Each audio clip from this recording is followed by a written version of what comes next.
Welcome to the YHELPful Podcast, where we bridge the gap between teens and adults, discussing everyday life and current events. Hello, everyone. Welcome to the YHELPful Podcast. My name is William Battle. My name is Sarah Miles. And we're going to be your hosts for today's episode. So, it's good to be here. It's great to have this opportunity to discuss mental health and just empower other youth to just deal with it better. How do you feel about that, Sarah, being here today? Honestly, I feel pretty good. I feel like there's not many opportunities, especially for people our age, to just, really talk about it and get into it, because speaking from personal experience, I definitely think, it's definitely a struggle. And with COVID 2020, everything's shifting and changing. I really think this is something that we could all use, especially for our age range. Yeah, I agree. And it's interesting that you brought up COVID, because especially with our theme for today, which is gratitude, I know gratitude has not been on people's minds a lot recently, especially with the struggles. The pandemic can be difficult for people to have a positive mindset, for people to think that way. So it's going to be an interesting one for today. And it'll be a good one. Feel it. But yeah, let's get it. So for this month, as you heard, our theme at YHELP is gratitude. So today we're going to be discussing gratitude and its importance surrounding mental health. All right. So for starters, 300 young adults seeking mental health counseling at a university. These individuals were recruited and randomly assigned into 3 groups. The first group wrote about gratitude and positive experiences. The second group wrote about negative experiences, and the third didn't write at all. So as for the first group, they ended up reporting significantly better mental health after the writing experiment was concluded. So that's just a little fact, a little example, just to really bring awareness to how many young adults really, struggle with mental health. But to get into the notion of gratitude, me personally, when I think of gratitude, and Will, you can, eventually piggyback and, give your own personal thoughts. But when I hear gratitude, I think anybody would automatically think of, being grateful, things like that. And I just think there are different qualities that, come with gratitude. Before I finish, Will, if you want to, give your input on what you think of when you hear gratitude. Yeah. So gratitude in and of itself is the quality of or state of being thankful. And a lot of times, I know we think about thankfulness, we think of Thanksgiving, we think about the holiday. Right. Everyone will sit around the table and discuss, I'm thankful for this, I'm thankful for that. But in this instance, when we talk about gratitude in regards to mental health, there are a few different ways that you can apply that kind of Thanksgiving mentality to your everyday life. So a couple ways that we want to discuss today are thank you cards, for one, which is just when you receive a gift, you might send out a letter of thanks to the person that you got it from. You might write down a note and just let them know that you're grateful for that. And as Sarah said, in the first study that was done by Berkeley, that was published by Berkeley Magazine, those who wrote affirmations about gratitude and positive experiences, they were significantly, and I mean significantly, happier in terms of their mental health. They felt a lot better than the group that wrote about negative experiences and the third that did no writing at all. So Sarah, have you had any experiences like in terms of writing like thank you cards or like any kind of gratitude pamphlets? It's funny you asked, because I was gonna end up saying, all forms of gratitude, they might not even be like, a card or a form of writing. It can be, words of affirmation. So me personally, have I done, gratitude through like a card or a form of writing? Probably like a birthday card for like my mom or my dad. But I'm big on like words. So I like to be face to face, and I like to feel that aura of like, really expressing and really showing like that I'm grateful. And honestly, it's not something that I've mastered myself. So again, like, it's great that we're even here to even, talk about it. Oh, for sure. And I know I've always been one who's been apprehensive. I know I feel like everyone who had parents growing up, they were like, your parents were like, hey, you need to go write thank you card. You need to go like say thank you to this person. You need to make sure that you acknowledge the gift that they gave you. And I know I was always nervous or apprehensive about that. But when I finally did do it, when I finally did get that note out to them and they received it, it did make me feel so much better. It made me feel like we were really connecting, and I feel like that's a thing that a lot of people, like they might miss out, or they might not understand that it really does help the person who gave as well as the person who received that note. Right. Definitely. And to get a little bit more in depth on the contribution that gratitude has on mental health. So I want to start by saying it definitely will set a more positive tone and just promotes a positive atmosphere all around. And I can say that I'm guilty of, when things go bad, and like we already said, COVID, 2020, the shootings, like just all the negative stuff we're seeing, it's very hard to, just walk into something with a more positive mindset, just with all the negative things going around. But I definitely am a firm believer that you receive what you put out type of thing. Yeah. So when you're just more thankful and you're more aware and you count your blessings, I'm a firm believer that, in spectrum, it'll come back around to you. Yeah. How you feel about journal and diary entries? Because I know I tried to start a couple of years back, like with the journal. I had a hard time keeping up with it, but I have some other methods I want to talk about a little bit later, but we'll hit on this first. But have you had any experience with a diary over the years or any kind of entry? I have a diary that is collecting dust as we speak, just because I'm the same way. I can't keep up with it like how I want to, but I do feel like writing is a form of release, and I want to get back into it. See, me, I like to talk, but I think writing is more controlled to an extent.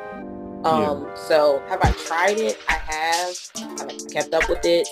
No, but I definitely am not opposed to it. It's definitely, it works nonetheless. Yeah, so another thing that I do other than the journal, the diary entries that don't really work for me is faith, really, and just praying. So when I pray every day and I do my devotionals in the morning, it really helps me to become centered, and really a lot more focused, and when I express that gratitude for everything that's going on in my life, whether it's my parents, how they're working, like taking care of like the things that of our family, and whether it's my sisters, whether it's having that family atmosphere. Whenever I think, thank the Lord about that, or just like pray. It really helps to center me throughout, whether it's my game, whether it's something I have to do at work, whether it's just interacting with my friends. Like I always feel a lot more focused. I always feel a lot better mentally, and I literally have no like depression, like just completely positive. And people even around me are like, hey, like what did you do today? Like what's going on with you?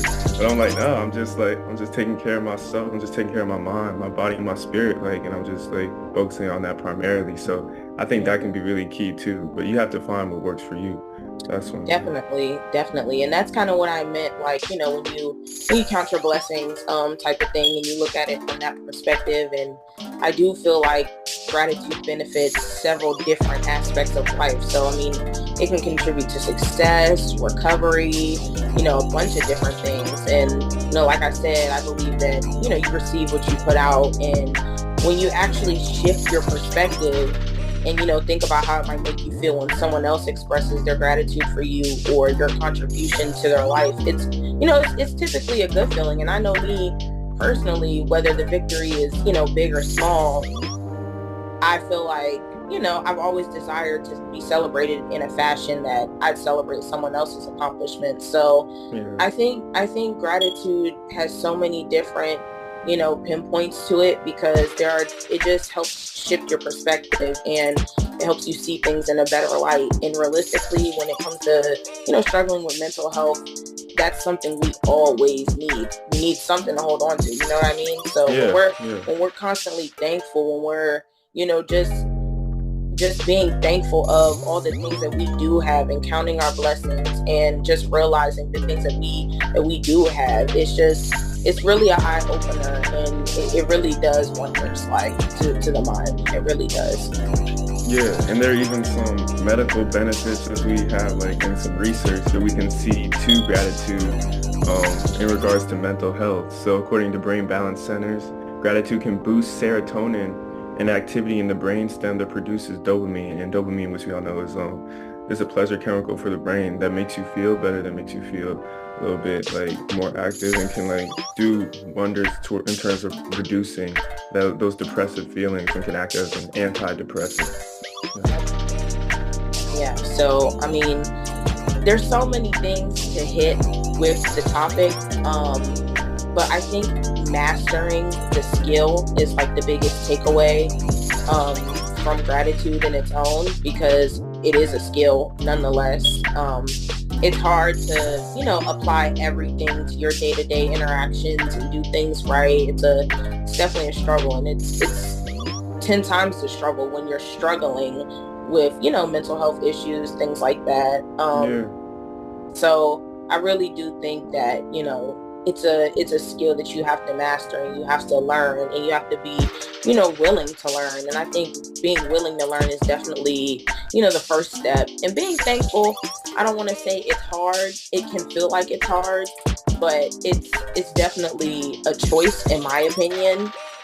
So I feel like at that point, when you're willing and you decide, okay, I'm going to look at things in a better light, and I'm going to move differently, and I'm going to have a more positive outlook on things, then, it'll definitely just kind of lead the way, if that makes sense.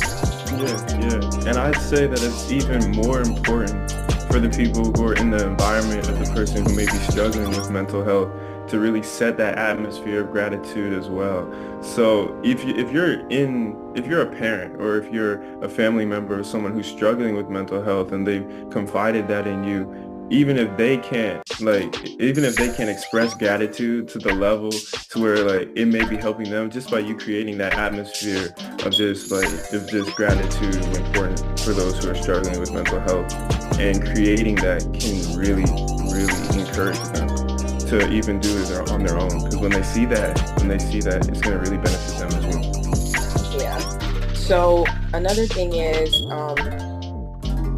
thankfully we're here, under YHELP. So this company we're working for targets, youth specifically in the well-being of, the youth community. So I really think gratitude specifically is important for, teens and youth to practice. According to Forbes, as of April 2023, young adults ages 18 to 25 in the United States actually have the highest rate of experiencing mental health conditions. Speaking from personal experience, once again, this doesn't come as a surprise to me personally, just because at this age, everyone's still trying to find their self, learn their self, figure out how to express emotions, how to, just understand them. We're definitely in a period of just learning ourselves and how to master a million other things as young adults. So I definitely I'm not surprised that this is something that, we as the youth need to practice. So yeah. Definitely. I mean, we live literally in a culture that's all about self, whether that's self-ease, self-love, finding self-identity. Yes. So it can be difficult, I feel like, for a lot of us to get out of that idea of self, like about me, about moving the things that I want to move, and focus on other people and focus on what others are doing around us. That can be a really difficult thing. I'm glad you pointed that out, because our generation specifically, they are big on self-love and, positivity within oneself. And I'm all for that nonetheless. But I do think, it can get a little bit hard to, be more considerate, more conscious, more thankful of whether it's the situation you're in, the people around you, their contributions to your life. Balance, right? Yeah, exactly, precisely, a balance. I think that's something we're all, just in need to really look for and perfect. Not perfect, but more so master. I feel like all victories, whether they're big or small, should be celebrated. And obviously gratitude plays a part in that, because you have to, if it's something you want, you were taught the golden rule when you were in elementary school, and it was like treat others how you want to be treated type of thing. Yeah. So I think gratitude goes hand in hand with that 110%. In order to be, thankful of the things that, you have accomplished, or the people around you, or whatever the case may be. I think to completely grasp the notion of gratitude, you want to start looking at things within a different light. I think you also have to look at how you're showing gratitude to others, if that makes sense. So when you're reflecting and you're thinking back of, oh, this person in my life has done so much for me. I want to figure out how to express, that I'm grateful and things like that. You have to hit all angles as well. So you can even look back and ask, do I feel like, the things I contribute to other people, do I feel like am I getting that in return? And having those conversations with the people in your life is important too, because gratitude can go many different ways from many different aspects. So I don't know if you personally will have felt like a time in your life that, you were people in your life specifically that you felt you were kind of giving out more than what you were receiving. I'd say, me personally, I haven't really experienced that, except for probably one occasion. And that was a relationship that I had to let go of recently. And that makes sense. That happens. That makes sense. So what do you feel like you had to, do to kind of find that balance? I feel like I had to refocus myself, reset myself on the things that not only my parents have taught me, but the things that those around me who helped raise me really taught me and instilled in my life. When I was able to refocus on those things, I was able to kind of get the focus and get rid of the depression, all kinds of negative things that were going on in my life. All that seemed to cease when I really started to refocus on the things that they had taught me. And I think also when you were talking about gratitude and the other aspect that you were mentioning, it reminded me of my high school graduation. Seeing all those people at my graduation, because for me, I was homeschooled, so my graduation was just me. So it was all just 100 of me, my parents, closest friends just came out and supported me, and just being able to see all that, being able to see all those people that have poured into my life, being able to see everyone shake my hand and say, hey, I'm proud of you. I'm glad you're here. Being able to thank them in return, it allowed me to see everything that I had gone through, everything that I had become, and it actually really elevated my mind, my spirit, because I was able to see, hey, you've accomplished so much, and while I'm being grateful to them, I can also see what they helped me accomplish, and it helps me to kind of envision where I can go, and it helps me to be hyped up, it helps me to be excited about the future and what's to come. I definitely feel that, and it's crazy that you bring up your high school graduation or whatever, because I graduated 2020, so I didn't have a graduation, I didn't have anything like that, but just afterwards, I obviously graduated high school, so just seeing the other classes that kind of go through a change, and then the school shootings and stuff like that, even though I was hurt and I was upset, and it bothered me and ultimately affected my life for, ever since then, just not being able to have that experience that everybody else, once had at their life. It was still things to be grateful for nonetheless. You know what I mean? After that, there were kids that were too scared to go to school and felt unsafe at school, things like that. I didn't have to deal with that. I was already out of high school. You know what I mean? Yeah. So at the end of the day, it's kind of a domino effect, because looking at your perspective, once you said, I'm homeschooled, I didn't you didn't have the traditional big graduation valedictorian speech, that whole thing. And in my mind, I'm like, dang, like he's homeschooled. Like I want the big fancy graduation. You know what I mean? Like, so it's nice to see different perspectives, because even though you had, something more intimate, it was still successful in your eyes. So that just makes me feel better, because, maybe a big fancy graduation wasn't the answer. Maybe that wasn't gonna, you know what I mean? So it's nice to see that sharing these experiences, and it always lets you know that there's still always something to be grateful for. Yeah, definitely. I mean, every time I wake up personally, I feel like I have so much to be grateful for, because when I was young, I was actually diagnosed with epilepsy and cerebral palsy. And the doctor said I would never be able to walk. I would never have any semblance of a normal life. That I would be confined to a wheelchair and a helmet for the rest of my life. But my mom worked with me. She prayed for me. And every single day we worked. And the next thing I knew, I was a multiple time all-star in multiple different sports, and I was a varsity athlete. And now I'm out here at college, 800 miles from home, doing exactly what people said I'd never be able to do. I wasn't supposed to be able to walk. Now I can dunk. So every time I get up in the morning, I'm like, any day I can walk, any day I can talk, I can feed myself, I can go to a store, I can drive. I say it's a great day, and I've been beyond blessed. So I think it's huge, and like that's why I like to tell people my story, because I feel like it can encourage them, because they're like, hey, like that could really be me, that could be any of us, but instead, like, we have an opportunity, to give back, and we have an opportunity to be lights, like in this world, and really encourage those around us to just be and do better, and to be themselves and to be positive. So yeah, that's huge. It's big. I love it. We love it.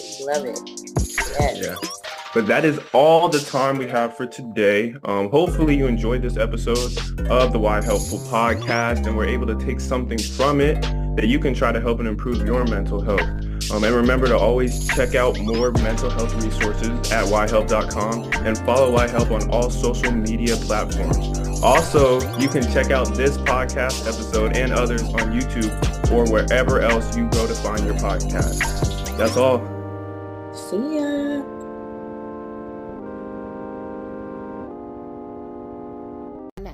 For more information, follow us at YHELP Now on all social media platforms, and check us out at YHELPnow.com for mental health and life skill resources. Tune into the YHELPful Podcast, and we hope to be YHELPful.